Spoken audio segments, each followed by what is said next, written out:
Donc j'ai participé à une émission sur Sud Radio avec Brigitte Lahaie, et la question que me posait Brigitte Lahaie, c'est est-ce que les bourreaux, on va les appeler comme ça, elle dit les méchants, ont des excuses, à savoir est-ce que dans leur enfance, ils auraient été victimes de maltraitance. Et j'ai trouvé que cette question était très intéressante, et vous allez voir, ça a ouvert à un débat vraiment très intéressant. J'ai proposé donc ce thème sur les réseaux sociaux, pour vous prévenir à l'avance de l'émission qui allait arriver. Et j'ai eu là, bon alors, certaines personnes ont très bien réagi, on m'ont dit merci d'aborder ce sujet, il est intéressant. Et j'ai eu aussi le droit à une levée de bouclier assez terrible. C'est-à-dire qu'on m'a dit, mais les pervers vont être contents que de ce que vous allez dire. C'est-à-dire que vous allez les excuser. Alors, je relève ce point parce qu'il me semble extrêmement important. Quelle est la question à l'origine? Quelle est la question du pervers narcissique? Puisque c'est cette question que nous nous posons depuis 10 ans ensemble. La question, elle semble être, pour beaucoup d'entre nous en tout cas, qui est le coupable? Pourquoi faudrait-il qu'il y ait un coupable? Ben si, le pervers il est méchant, il n'a pas d'excuse, on n'a pas à l'excuser. Il y avait j'avais fait une autre vidéo aussi, peut-on pardonner? Non, il est hors de question de pardonner. Je voulais juste savoir qu'est-ce que c'est que le pardon en réalité, parce que je n'ai pas encore très bien compris ce qu'est le pardon. Je pense que c'est un abaissement de l'énergie de rancune, tout simplement, hein, le pardon. Enfin bref. On ajoute sur la problématique énormément de valeurs qui viennent se greffer là. Je vais vous donner un exemple très précis. Je donnais une conférence à Montpellier et une dame me dit, voilà, j'ai eu un compagnon qui s'est comporté comme ça, comme ça et comme ça. Est-ce que j'ai eu affaire à un pervers narcissique? Et j'avais osé lui répondre à la dame, mais est-ce que c'est important? Est-ce que l'important ne serait pas plutôt de se poser la question, est-ce que je me sens bien avec cette personne ou est-ce que je me sens mal avec cette personne? Si je me sens bien, je continue de rester à ses côtés. Si je me sens mal, je passe mon chemin. Elle me dit non, c'est très important que vous me le disiez parce que s'il est pervers narcissique, ça veut dire que je ne suis pas folle. Alors je lui dis alors la question n'est pas est-ce qu'il est pervers narcissique, la question est est-ce que je suis folle? Et puis je la pousse dans ses retranchements, je lui dis qu'est-ce qui se passerait si vous étiez considérée comme folle? Et là elle me dit mais plus personne ne voudrait me parler, je serais mise à l'écart, je serais abandonnée. Je dis donc l'angoisse qui se pose est une angoisse, soit une angoisse de rejet, soit une angoisse d'abandon. C'est ça qui vous fait peur. Et je repars de mon petit laïus que vous commencez à connaître, je pense. Un nourrisson qui serait abandonné ou rejeté par son groupe serait promis à une mort certaine. Dans les sociétés primitives, même un adulte, hein, mais enfin, a fortiori un nourrisson. Donc cette angoisse d'abandon ou cette angoisse de rejet fait partie des angoisses les plus archaïques.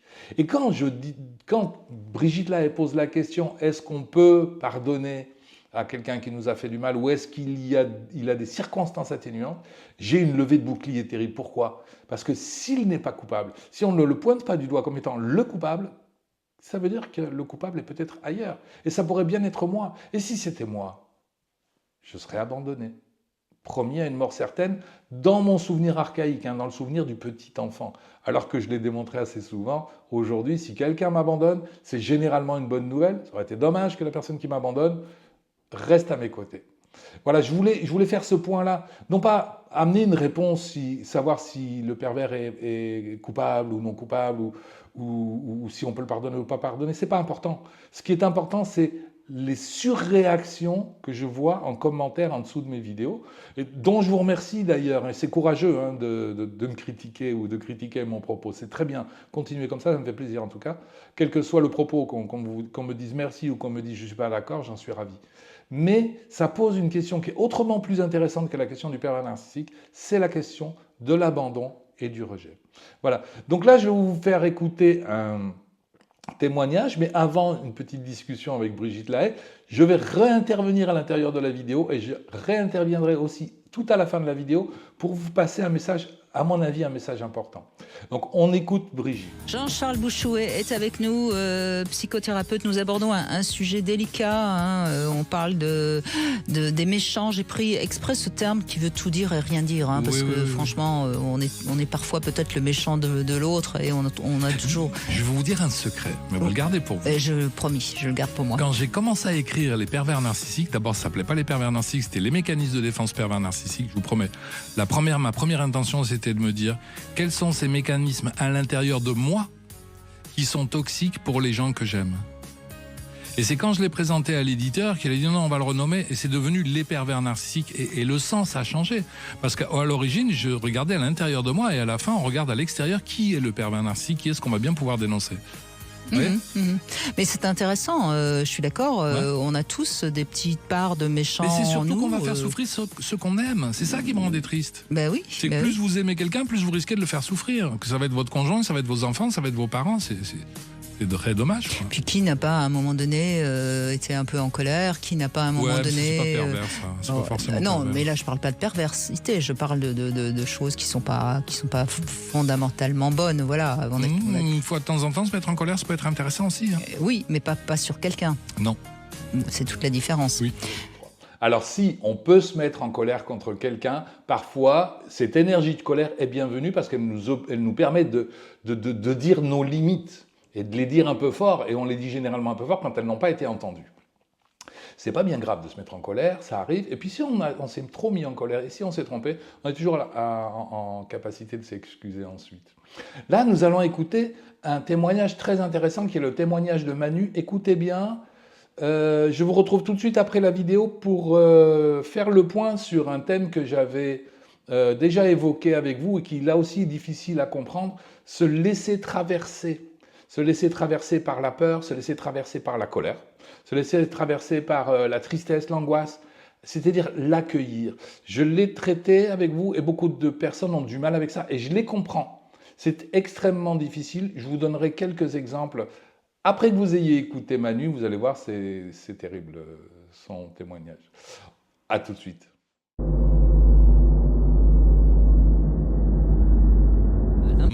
Manu, bonjour. Bonjour Brigitte, bonjour à tous. Bonjour Manu. Jean-Charles est avec nous. Bonjour Manu. Donc c'est votre mère qui était violente avec vous. C'est ça, c'était ma mère qui était violente dans mon enfance, pendant une bonne partie de mon enfance, oui. Physique, c'était elle vous giflait, c'est ça? Oui, elle me mettait des gifles, elle me mettait des fessées, elle me plantait les ongles dans le cou, dans les bras, elle me crachait au visage parfois, et c'était aussi des coups de ceinture. Donc plein on va dire oui, il y a des choses. On va dire. Oui, il y a des choses qui sont beaucoup plus dures encore que d'autres. Bien, même si une gifle, c'est. Vous aviez l'impression qu'elle voulait vous tuer? Non. J'ai vraiment l'impression qu'elle voulait me punir et vraiment me faire comprendre que j'avais été trop long. Mais vous avez l'impression qu'elle agissait comme ça quand vous faisiez quelque chose qui lui plaisait pas ou que vous obéissiez pas, ou c'était n'importe quand, pour n'importe quoi? Des fois, c'était vraiment, la plupart du temps, c'était vraiment quand j'allais trop loin ou que je faisais des bêtises d'enfant. Mais il y a certaines fois où c'était vraiment sans raison, pour n'importe quoi. Oui, il y avait certaines fois où c'était vraiment comme ça, quoi. Parce que c'est ça le pire, c'est quand c'est totalement sans raison, quoi. Moi, je suis pas d'accord, encore une fois, vous allez dire que je donne un exemple. Vous savez, les gens qui vivent pendant la guerre, on entendait les bombes siffler.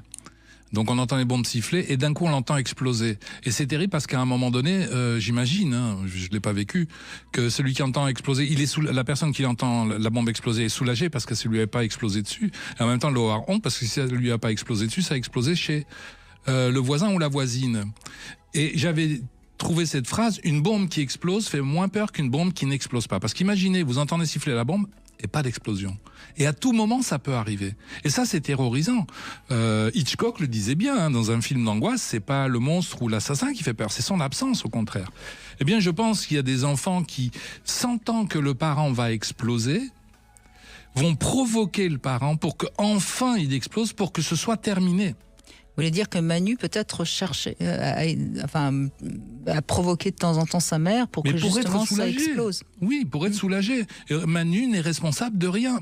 Combien même aurait-il fait une bêtise? Non, mais on est d'accord, mais ça ne veut pas dire pour ça que c'est pas super violent d'être tout le temps à la merci de la moindre violence de sa mère. C'est hyper violent. Ce que je veux dire par là, c'est que quand on dit elle me frappait parce que je l'avais cherché, je suis pas du tout d'accord. Ce que vous avez cherché, c'est le calme qui suit la tempête. C'est pas ça que je disais non plus. Oui. Mais je trouve que c'est terrible de savoir qu'à tout moment, sa mère peut nous sauter dessus, quoi. Ouais. Donc on comprend que des enfants peuvent devenir effectivement insupportables pour que le parent explose, parce qu'une fois qu'il est explosé, on est en paix. On est tranquille. J'ai bien compris ce que vous disiez, qui est tout à fait juste d'ailleurs. Manu, je vous en prie, qu'est-ce que vous avez envie d'ajouter ? En fait, ce que dit Jean-Charles, c'est ça ? On est bien d'accord ? Oui. En gros, toutes ces humiliations qu'elle me faisait durant mon enfance, j'avais la boule au ventre lorsqu'elle arrivait. Et effectivement, lorsqu'il y avait aucune sanction suite à une bêtise que j'avais fait, disons que je trouvais ça bizarre. Et lorsque vraiment il y avait la gifle ou la fessée qui partait, effectivement, je savais que c'était terminé derrière, quoi. Mais j'avais toujours cette appréhension-là, cette peur-là qui était enfouie en moi, et pendant de nombreuses années, d'ailleurs. Oui, ça a dû vous rendre particulièrement anxieux, j'imagine. Ah cette anxiété me suit même encore aujourd'hui. Elle a encore des répercussions aujourd'hui. Bien sûr. Et vous avez remarqué dans votre vie un phénomène de répétition où vous avez rencontré des personnes plutôt violentes ? Rencontrer des personnes plutôt violentes, non. J'ai pas eu ce cas de figure, mais moi de mon côté, je me suis posé cette question: est-ce que cette violence-là que j'ai subie, que j'ai reçue durant mes années d'enfance, va se répercuter derrière. J'ai eu ce questionnement-là, notamment à travers mes chamaillements avec ma sœur. Je me disais, est-ce que je vais répéter ce schéma-là plus tard ? C'est-à-dire, est-ce que moi aussi je vais être comme ça ? C'est ça que vous êtes oui, dit ? c'est ça. C'est ça, la peur d'être vous aussi un méchant, quoi. Voilà, un méchant. Est-ce que c'est-à-dire la victime du bourreau va devenir bourreau à son tour derrière ? Et je me suis vraiment posé cette question à de nombreuses reprises. Et c'est ce qui vous a sauvé, c'est parce que vous voulez te poser la question. Oui, je me posais souvent cette question et ça m'a sauvé derrière, parce que je me suis dit, en fait, non, je suis pas forcément ce bourreau que j'aurais pu devenir si j'avais pas eu d'autres expériences, d'autres relations qui m'ont aussi... Et justement, quelles sont les personnes autour de vous, quand vous étiez enfant, qui vous ont montré qu'on pouvait être un gentil ? Mes grands-parents. Oui, souvent.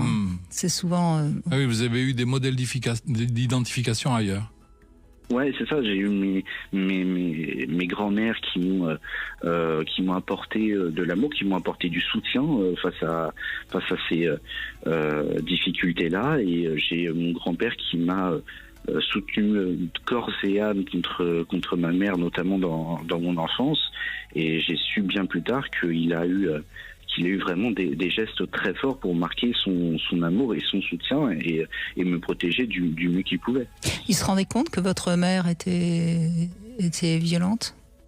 Ah, mais il l'a su tout de suite. Ma grand-mère m'a raconté plus tard, lorsque j'étais adolescent, que ma première gifle datait quand j'avais 6 mois. Elle m'a mis une grosse claque dans la figure. Mon grand-père était choqué, mais vraiment choqué. Ma grand-mère, pareil. Alors, je me permets, Manu, merci de ce témoignage. Je me permets de rappeler qu'il y a des enfants qui, à ces âges-là, donc 6 mois, peuvent mourir à cause d'une violence parentale.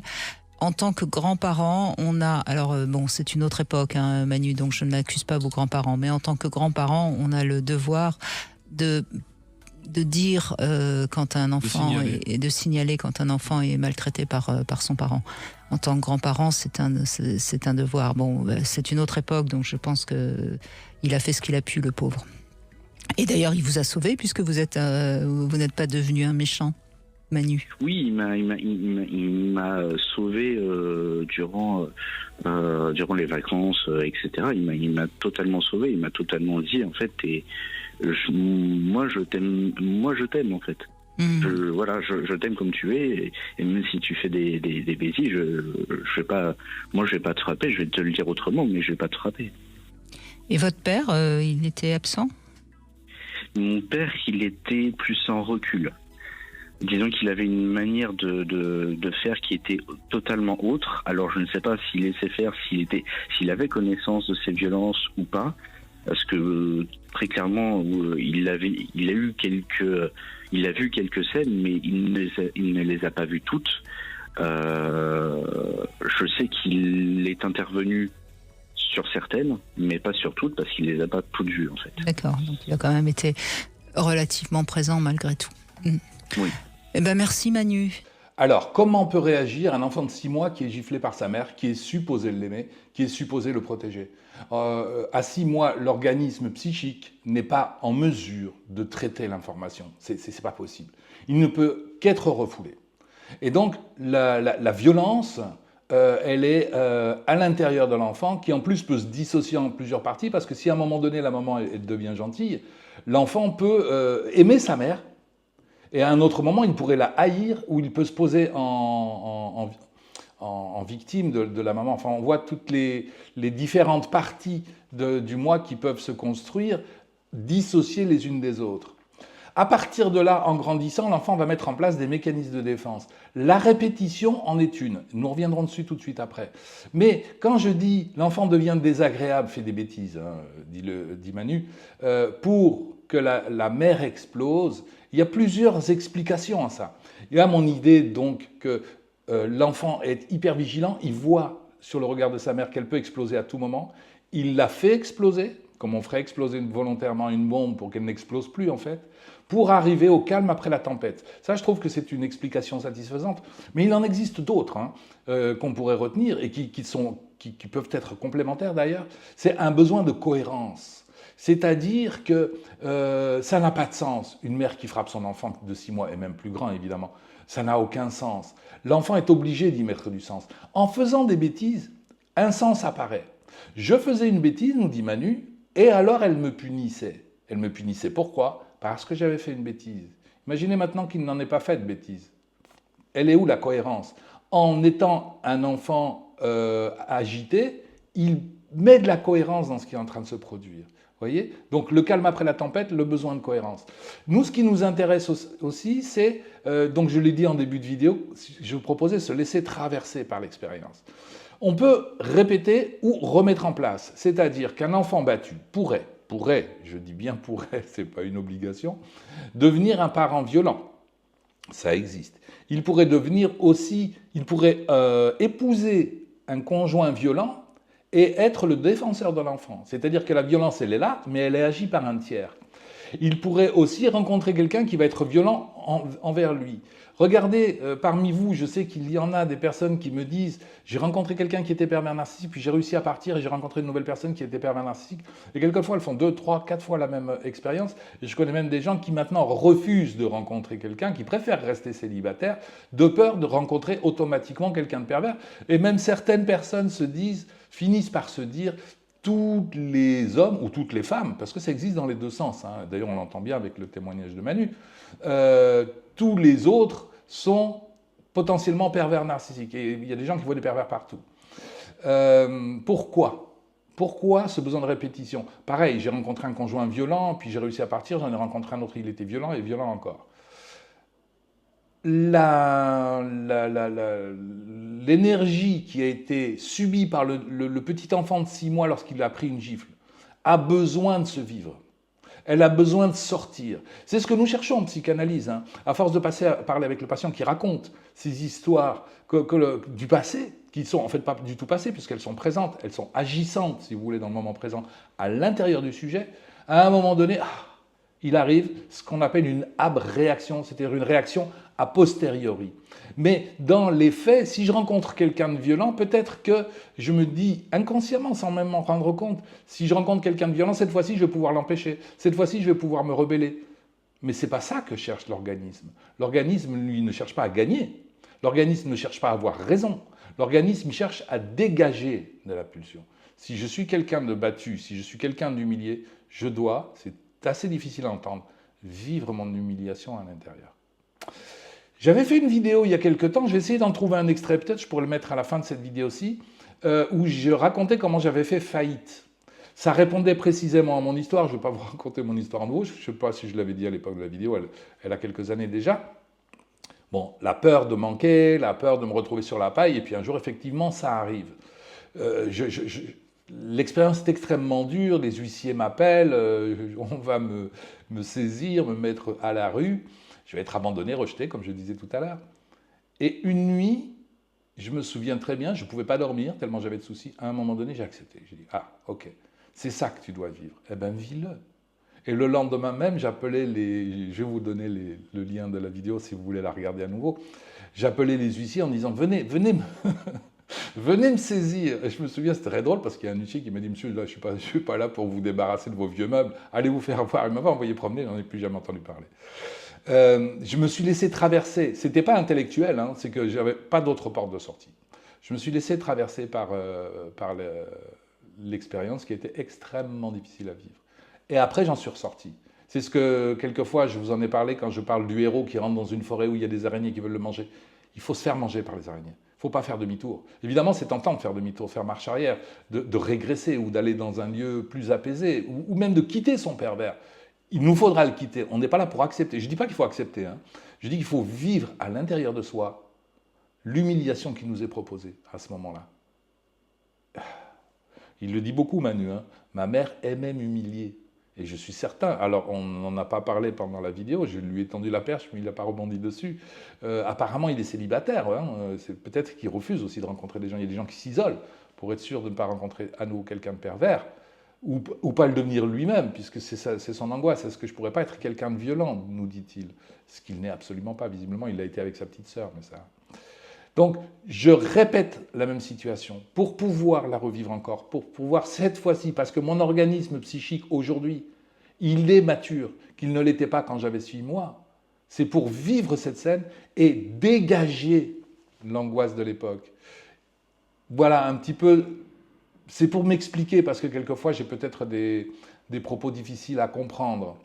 Quand je dis laissez-vous traverser par l'expérience, ça veut dire vivez-la pleinement, et puis partez. N'en redemandez pas, c'est pas le but. C'est pas le masochisme que j'enseigne. C'est traverser la forêt pour pouvoir en sortir, mais de l'autre côté, après avoir vécu l'expérience. Voilà, je suppose que ça doit susciter beaucoup de questionnements. N'hésitez pas à commenter, à m'engueuler si vous n'êtes pas d'accord. Quand c'est poli, je laisse toujours les commentaires. Si vous avez aimé la vidéo que je vous ai proposée, mettez un pouce vers le haut. Si vous trouvez que nos échanges sont intéressants, n'hésitez pas à le faire savoir. Abonnez-vous si vous n'êtes pas déjà abonné. Activez une petite cloche pour être tenu au courant à chaque fois qu'une nouvelle vidéo sort. Et je vous dis à bientôt. Au revoir.